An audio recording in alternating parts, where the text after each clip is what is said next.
ओम शांति। सुनते हैं 19 मार्च 82 के अव्यक्त बाप दादा के मधुर महावाक्य। आज का टाइटल है कर्म आत्मा का दर्शन कराने का दर्पण। आज सर्वशक्तिवान बाप अपने शक्ति सेना को देख हर्षित हो रहे हैं। हर एक मास्टर सर्वशक्तिवान आत्माओं ने सर्व शक्तियों को कहाँ तक अपने में धारण किया है। विशेष शक्तियों को अच्छी तरह से जानते हो और जानने के आधार पर चित्र बनाते हो। यह चित्र चैतन्य स्वरूप की निशानी है, श्रेष्ठता अथवा महानता। हर कर्म श्रेष्ठ महान है। इससे सिद्ध है कि शक्तियों को चरित्र अर्थात कर्म में लाया है। निर्बल आत्मा है व शक्तिशाली आत्मा है, सर्वशक्ति संपन्न है व शक्ति स्वरूप संपन्न है। यह सब पहचान कर्म से ही होती है, क्योंकि कर्म द्वारा ही व्यक्ति और परिस्थिति के संबंध व संपर्क में आते हैं। इसलिए नाम ही है कर्म क्षेत्र, कर्म संबंध, कर्म इंद्रियां, कर्म भोग और कर्म योग। तो इस साकार वतन की विशेषता है कर्म। जैसे निराकार वतन की विशेषता कर्मों से अतीत अर्थात न्यारे हैं, ऐसे साकार वतन अर्थात कर्म। कर्म श्रेष्ठ है तो श्रेष्ठ प्रारब्ध भी है। कर्म भ्रष्ट होने के कारण दुख की प्रारब्ध है, लेकिन दोनों का आधार कर्म है। कर्म आत्मा का दर्शन कराने का दर्पण है। इसलिए बाबा ने आज बताया, कर्म रूपी दर्पण द्वारा अपने शक्ति स्वरूप को जान सकते हो।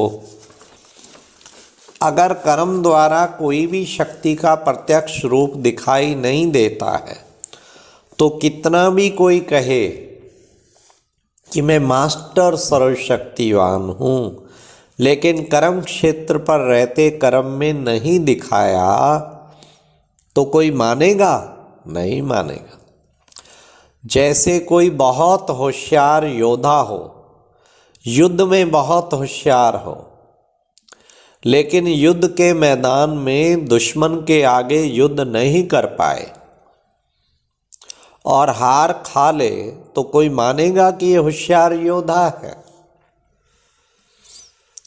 ऐसे अगर अपनी बुद्धि में समझते रहें मैं शक्ति स्वरूप हूँ, मैं शक्ति स्वरूप हूँ, लेकिन परिस्थितियों के समय संपर्क में आने के समय जिस शक्ति की आवश्यकता है उस शक्ति को कर्म में नहीं लाते, तो कोई मानेगा कि ये शक्ति स्वरूप है? समय पर स्वरूप ना दिखाया, समय पर शक्ति को कार्य में नहीं लगाया, समय बीत जाने के बाद सोचा तो शक्ति स्वरूप कहा जाएगा? यही कर्म में श्रेष्ठता चाहिए।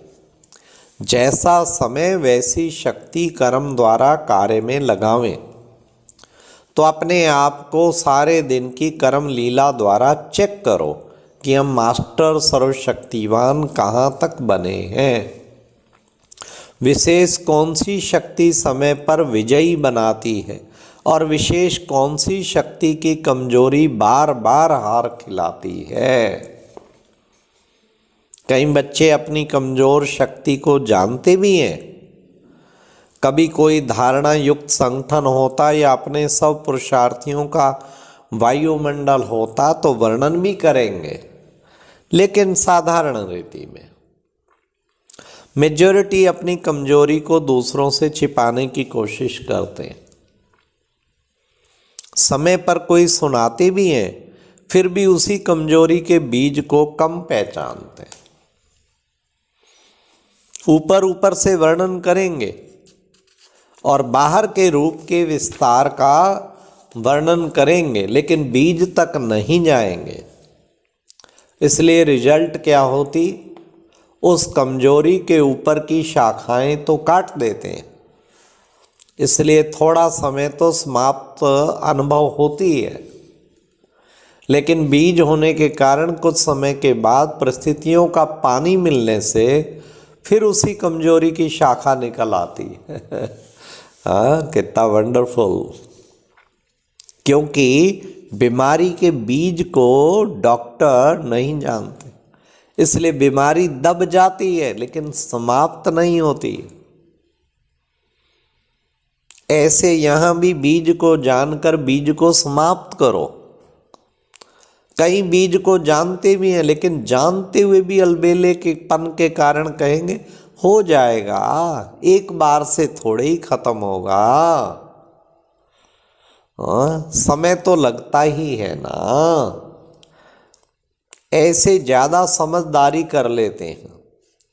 जिस समय पावरफुल बनना चाहिए उस समय नॉलेजफुल बन जाते हैं, लेकिन नॉलेज की शक्ति है, उस नॉलेज को शक्ति रूप में यूज नहीं करते। पॉइंट के रूप से यूज करते हैं, लेकिन हर एक ज्ञान की पॉइंट शस्त्र है, उस शस्त्र के रूप में यूज नहीं करते।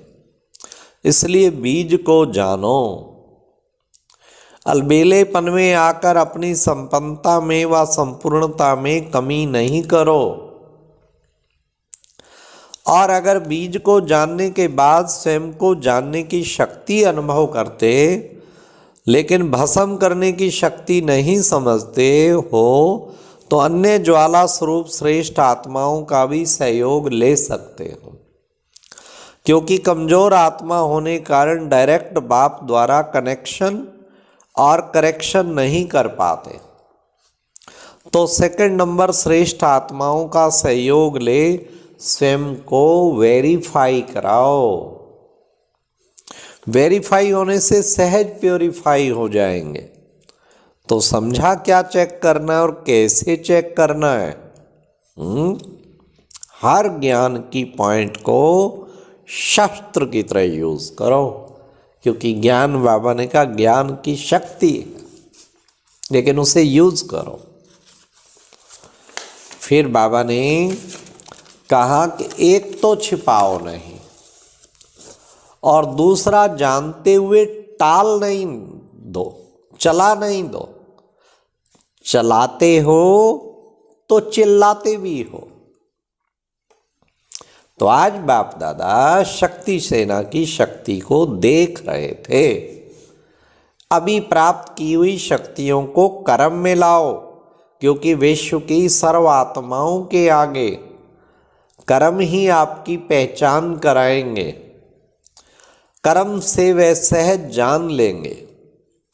कर्म सबसे स्थूल चीज है। संकल्प बाबा ने कहा संकल्प सूक्ष्म शक्ति है। आजकल की आत्माएं स्थूल मोटे रूप को जल्दी जान सकती हैं, वैसे सूक्ष्म शक्ति स्थूल से बहुत श्रेष्ठ है।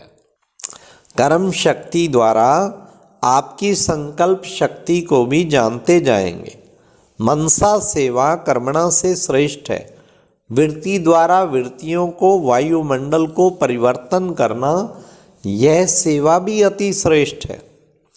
लेकिन इसमें सहज कर्म है, उसकी परिभाषा तो पहले भी सुनाई है, लेकिन आज इस बात को स्पष्ट कर रहे हैं कि कर्म द्वारा शक्ति स्वरूप का दर्शन अथवा साक्षात्कार कराओ, तो कर्म द्वारा संकल्प शक्ति तक पहुंचना सहज हो जाएगा।